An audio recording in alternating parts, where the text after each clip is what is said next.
Romanos 11, vamos a leer del 1 al 24. Bien, hermanos, vamos a orar. Señor, te damos gracias por la posibilidad de leer tu palabra, de escuchar tu palabra. Pero reconocemos que necesitamos de tu ayuda, Padre, de tu guía, de tu dirección, para que podamos sumergirnos en tu palabra, para que podamos entender y nuestra vida ser transformada por tu palabra y por la acción de tu Espíritu Santo. Te lo pedimos en el nombre del Señor Jesús. Amén.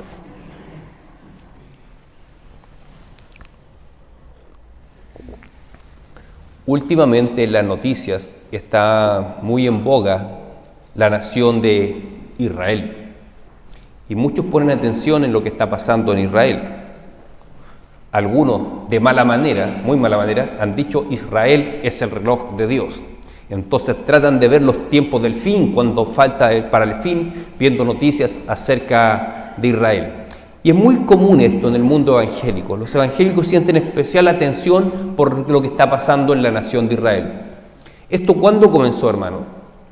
Por allá a mediados del siglo XIX, un hombre irlandés llamado John Nelson Darby, estudiando la Biblia, este hombre que era un hermano como nosotros, nunca estudió teología, no era un teólogo, era un hermano como nosotros, comenzó a estudiar la Biblia y llegó a algunas conclusiones bastante raras y extrañas, porque nunca antes en la historia de la iglesia, en 2000 años, se habían llegado a esas conclusiones.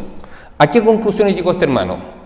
Dijo lo siguiente: Dios tiene dos pueblos, un pueblo en la iglesia y otro pueblo en la nación de Israel. Un plan de salvaciones para la iglesia, para los gentiles, y Dios tiene otro plan diferente para la nación de Israel. Entonces llegó a unas conclusiones escatológicas que eran muy novedosas para la época. Llegó a decir: la venida de Cristo se divide en dos, la segunda venida se divide en dos. Primero, Dios saca a su iglesia, arrebata a la iglesia, después viene un periodo de tribulación y después viene Cristo, y durante esos 7 años de tribulación trata específicamente con la nación de Israel. Bueno, esa enseñanza, que es totalmente novedosa, que en 2000 años de la iglesia jamás se había enseñado, esa enseñanza recibe el nombre de dispensacionalismo. Algunos años después, a principios ya del siglo XX, un hombre que este sí era teólogo, era estudioso, toma las enseñanzas de John Nelson Darby y escribe una Biblia de estudio. Este hombre se llamaba Cyrus Scofield, de Estados Unidos, y publicó en 1909 en Estados Unidos una Biblia que se llama la Biblia de Estudio de Scofield, con las notas a pie de página, con las mismas interpretaciones a las cuales había llegado John Nelson Darby. A los años después, esa Biblia se tradujo al español y fue la primera Biblia de estudio que llegó a Latinoamérica. Por esa razón, la mayoría de los evangélicos latinoamericanos adoptan ese punto de vista de la escatología, el dispensacionalismo, pero que es completamente ajeno a lo que la iglesia siempre enseñó y completamente ajeno e incluso contradictorio con la teología reformada. ¿Cuál es la visión reformada acerca de lo que es el pueblo judío y la nación de Israel? ¿Cuál es lo que la Biblia enseña? Bueno, parte de eso es lo que vamos a hablar en este capítulo 11 de Romanos. Vamos a tratar de entender lo que Pablo nos está comunicando. Ustedes saben que ya en el capítulo 9 y el capítulo 10, Pablo habló del pueblo judío. En el capítulo 9 nos muestra cómo Dios eligió a la nación de Israel en medio de muchos otros pueblos, pero lo elige no porque sea mejor, porque sea superior, lo elige por su gracia. En su soberanía, Dios decretó tratar con un hombre que era Abraham, y a partir de la descendencia de Abraham, Dios se formó para sí un pueblo, y a través de ese pueblo habría de venir el Mesías, Jesucristo. Ahora, una vez que vino Jesucristo, sabemos que la mayoría de la nación de Israel rechazó a Cristo.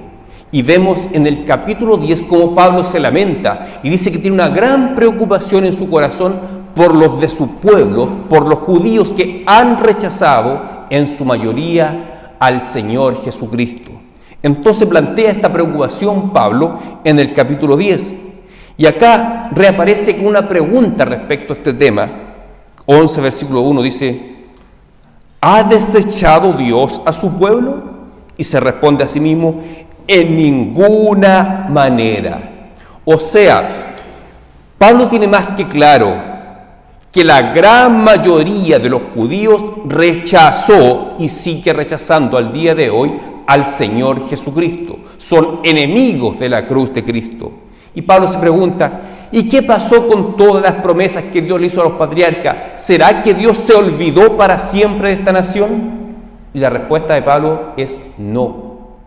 ¿Y cuál es la evidencia que utiliza Pablo para demostrar que Dios no se olvidó de Israel a pesar de que este pueblo le dio la espalda? Y cualquier judío que no pone su fe en Jesucristo y muere sin Cristo va al infierno, como cualquier persona. No le sirve de nada ser judío.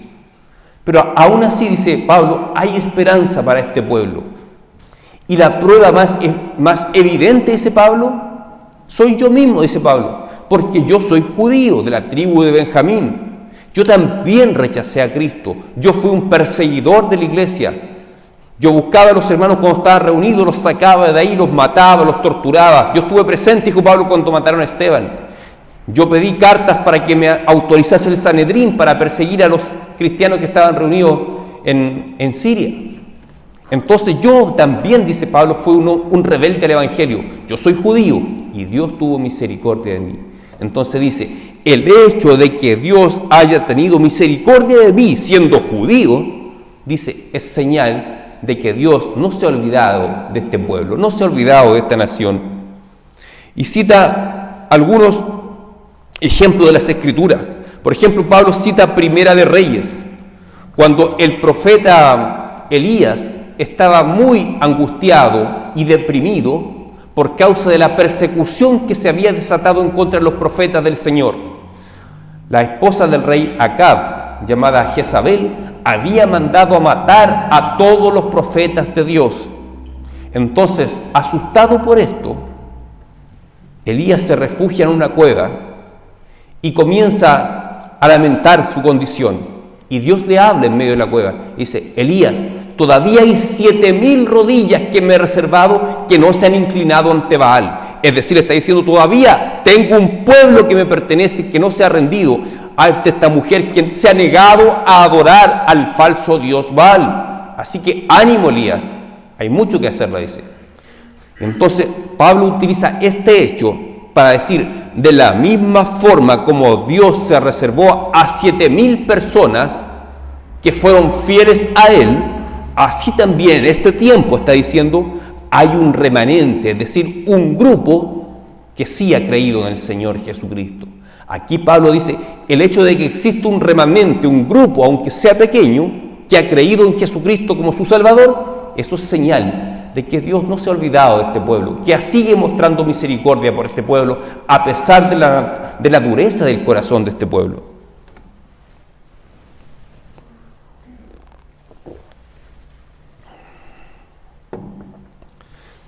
Entonces, dice Pablo, existe un remanente.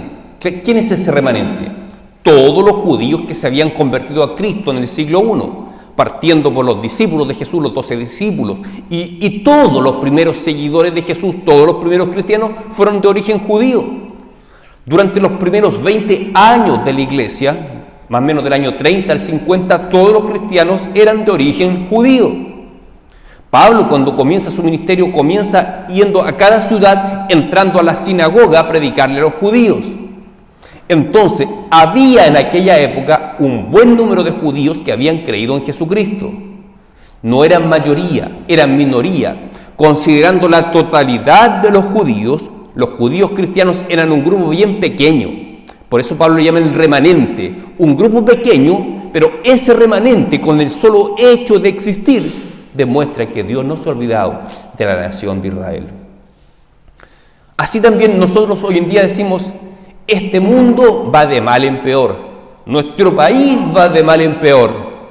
¿Será que Dios se ha olvidado de este país? ¿Será que Dios se ha olvidado de este mundo? Como dicen los deístas dicen, Dios es el creador del mundo, el creador del universo, pero lo dejó estar, se alejó, no tiene ninguna vinculación con este mundo. Dios solamente crea y no se relaciona con su creación. Eso es el deísmo. Pero nosotros no creemos eso.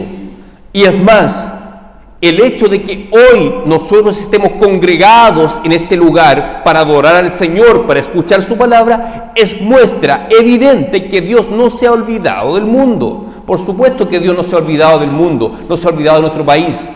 Y la prueba es que existe una iglesia en este país, que existe la iglesia en el mundo. Y gracias a eso nos muestra que Dios está salvando personas.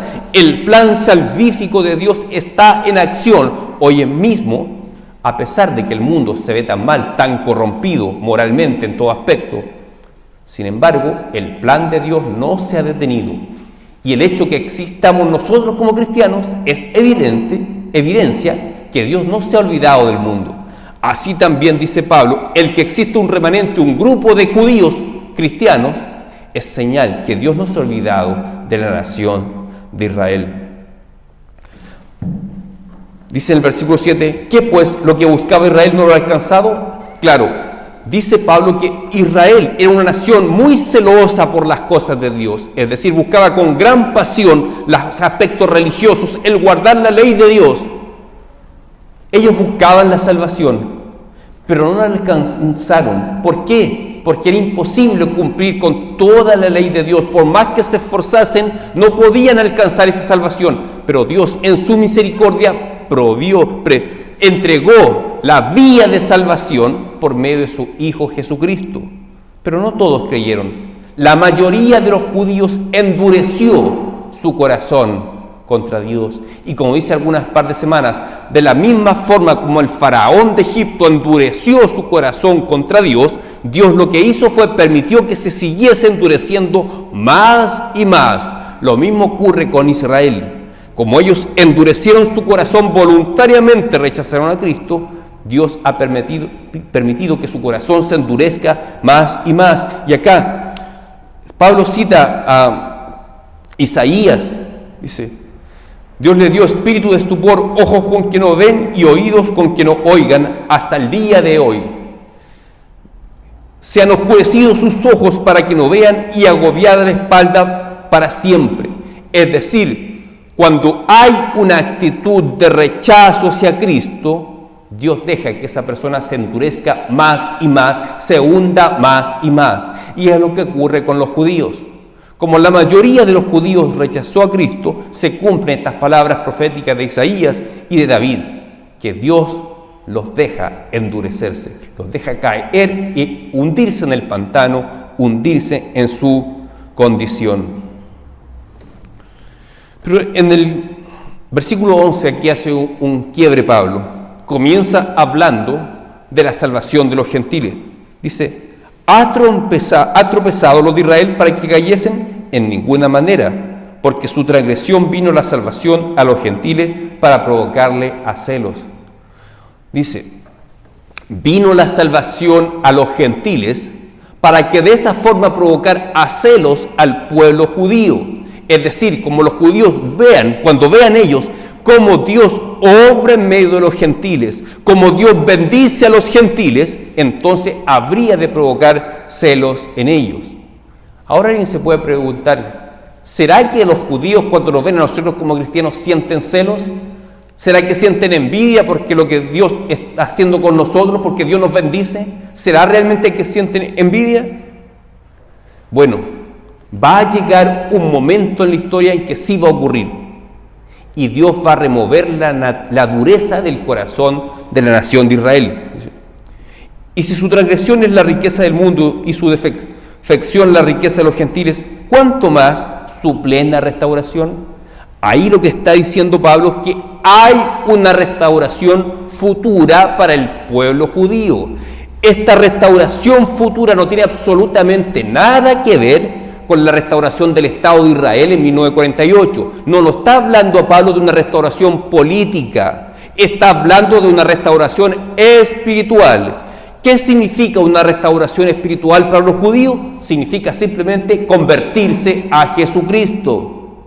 La restauración de Israel llegará el día que ellos se conviertan a Jesucristo, pero es una restauración espiritual, no tiene absolutamente nada que ver con una restauración política.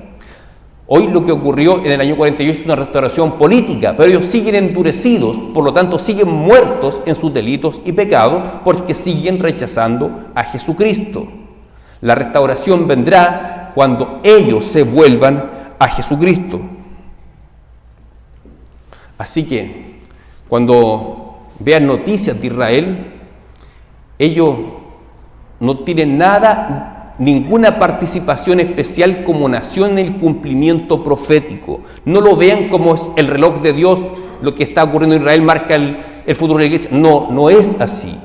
La única promesa respecto al futuro de Israel es que en algún momento de la historia se convertirán a Jesucristo. Y esa es la restauración futura del pueblo judío de la cual está hablando el apóstol Pablo. Más adelante compara lo que Dios ha hecho con nosotros como un árbol de olivo. Dice, el olivo es un árbol natural al cual le fueron injertadas ramas silvestres.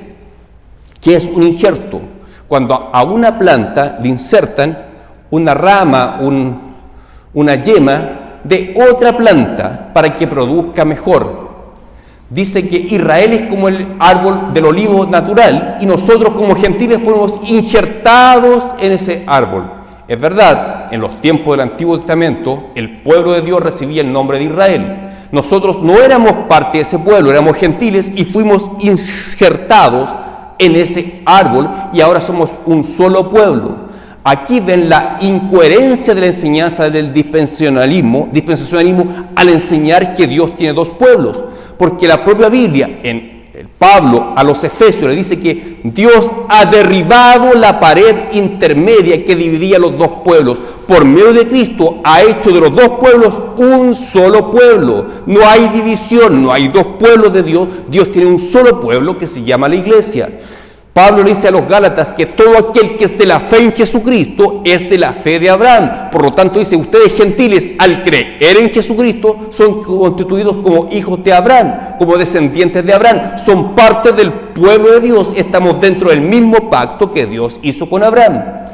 En el pacto que Dios hizo con Abraham le dijo, en ti serán benditas todas las naciones de la tierra. Es decir, el propósito de Dios nunca fue que los descendientes de Abraham fueran solamente una nación, sino que la bendición alcanzase de forma espiritual a todas las naciones de la tierra por medio de la fe en Jesucristo. Así que cuando el profeta Isaías dice, poco es para mí que seas luz a Israel, yo quiero que tú seas luz a las naciones. El plan de Dios siempre fue que toda la tierra, como dice el profeta Habacuc, fuese llena del conocimiento de la gloria del Señor. No es que Dios haya llevado el evangelio a los gentiles como plan B, porque Israel lo rechazó, entonces ahora llevo este plan de salvación a los gentiles. No, eso sería un plan B. Dios no tenía plan B. El plan original de Dios siempre fue que el evangelio llegase a todas las naciones de la tierra y de todas las naciones de la tierra tomar un pueblo para Él.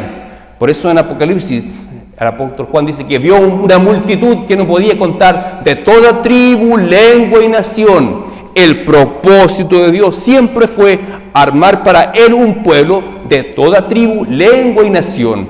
Eligió inicialmente una nación para comenzar el trabajo, pero por medio de esa nación, por medio de una familia, la familia de Abraham, la bendición tendría que alcanzar a todas las naciones de la tierra. Y eso se cumple por medio de Jesucristo. Por medio de Jesucristo la bendición de Abraham no se limita a una raza, sino que alcanza a todas las razas de la tierra. Entonces nosotros, como no judíos, como gentiles, hemos sido injertados en este árbol. Pero hay una advertencia. Hay un solo árbol, un solo pueblo. Todos somos parte, los cristianos, de este árbol, del pueblo de Dios. Pero hay una seria advertencia. Cuidado. Si tú eres un gentil que fue injertado en este pueblo, no sientas un desprecio hacia el judío que no es creyente. En la iglesia de Roma, que estaba compuesta por cristianos, tanto judíos como no judíos, se había generado un desprecio hacia los judíos que vivían en Roma que no eran cristianos. Les había entrado la soberbia en su corazón. Y Pablo dice, no te ensoberbezcas, sino teme.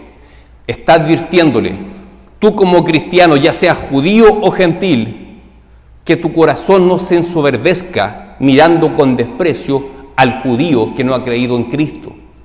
¿Por qué? Porque va a llegar un momento, dice Pablo, que ese pueblo va a ser restaurado. Es decir, se convertirán a Jesucristo así como tú lo has sido.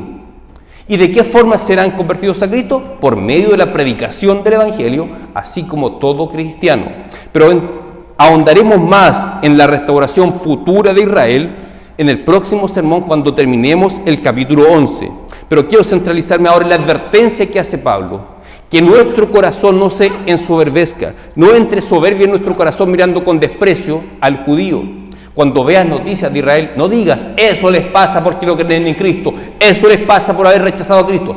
Eso sería asumir con soberbia en nuestro corazón la actitud que ellos tienen hacia Cristo. Acuérdate de que tú eres igual. Tú naciste muertos en delitos y pecados. Tú también eras rebelde a Dios. También rechazabas a Cristo. Tal vez no eras consciente de eso, pero cuando vienes a Cristo y te das cuenta que eras un pecador y que sigues siendo un pecador, ahí te das cuenta que en realidad eras un enemigo de Dios. Así que tú estabas en la misma condición, alejado de Dios, en una relación de enemistad con Dios, al igual que están hoy día los judíos incrédulos. Y Dios te llamó solamente por su gracia y su misericordia. Así que hace una advertencia. Porque si Dios no perdonó a las ramas naturales, a ti tampoco te perdonará. ¿Qué es eso?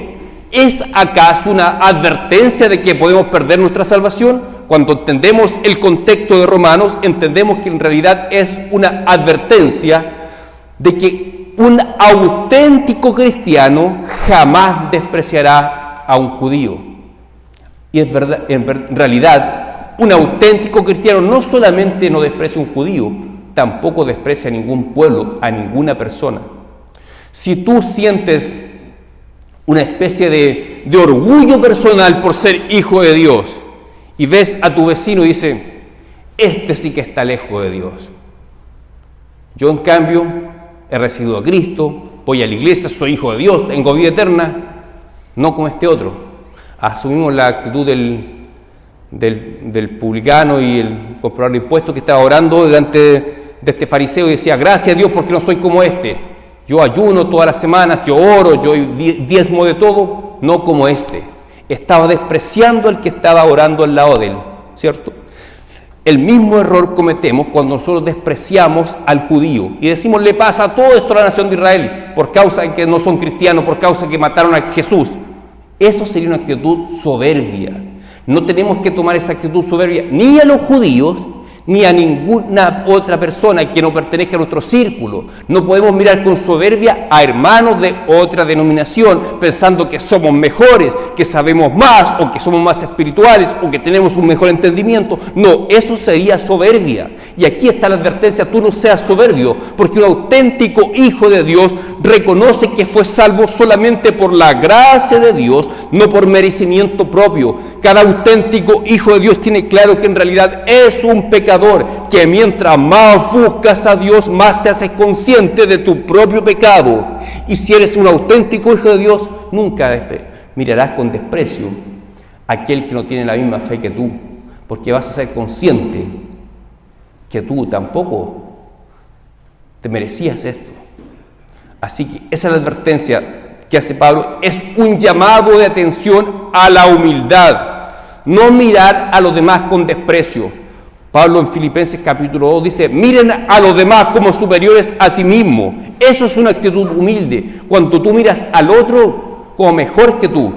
Cuando tú conversas con un hermano de otra iglesia y comienzas a admirar a ese hermano, dices, me gusta la relación que tiene este hermano con Dios, me gusta ese celo por el evangelismo que tiene. Tú comienzas a admirar a ese hermano, eso es considerarlo superior a ti. Pero si tú te sientes superior a ese hermano, estás cayendo en esta actitud soberbia de la cual Pablo nos advierte. Entonces, un auténtico cristiano no tendrá esa actitud soberbia contra un hermano de otra denominación, ni tampoco contra los judíos. Más aún, cuando hay una promesa de Dios que algún día va a acabar con el endurecimiento del corazón del pueblo judío. ¿Cuándo va a ocurrir? No lo sabemos. Eso lo veremos más la próxima semana, entraremos en detalle respecto a eso. Así que, hermanos, como reflexión, seamos personas humildes, no nos jactemos de lo que somos espiritualmente, veamos a los demás como superiores a nosotros. El hecho que seamos cristianos solamente por la gracia de Dios. No critiques a los judíos. Después del holocausto nazi, la Segunda Guerra Mundial, los judíos dijeron: no queremos que nunca más los cristianos vengan a hacer proselitismo entre nosotros. Es decir, no queremos ser evangelizados. Eso dijeron ellos, orgullosamente. Y lamentablemente, como ya había penetrado fuerte la teología dispensacional en Estados Unidos, muchos cristianos estuvieron de acuerdo.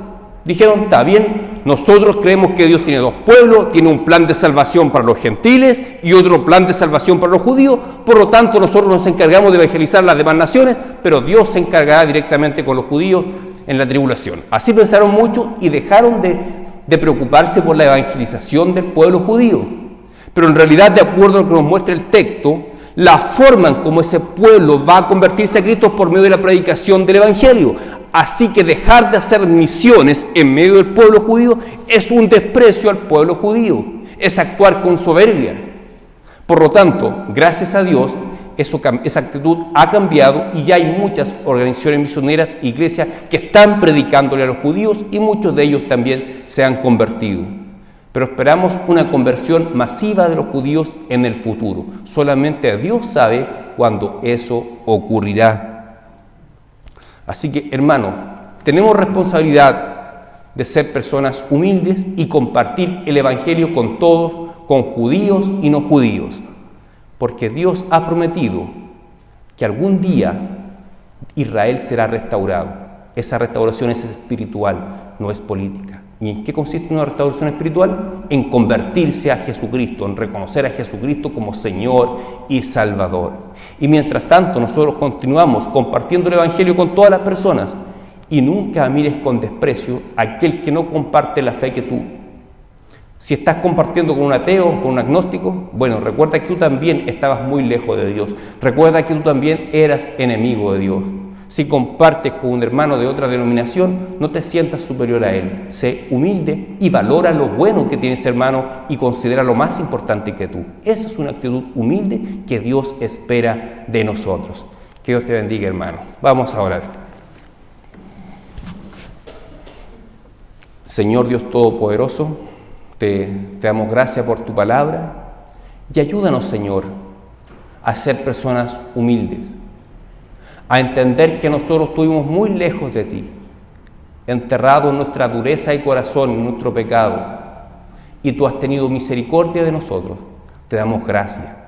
Perdónanos si en ocasiones nos hemos sentido superiores a otros. Perdónanos, Padre, y enséñanos a ser una iglesia humilde, que te busca con humildad, que reconoce que todo lo que tenemos viene de tu mano y solamente tú te mereces toda honra y gloria, Señor. En el nombre de Jesús. Amén.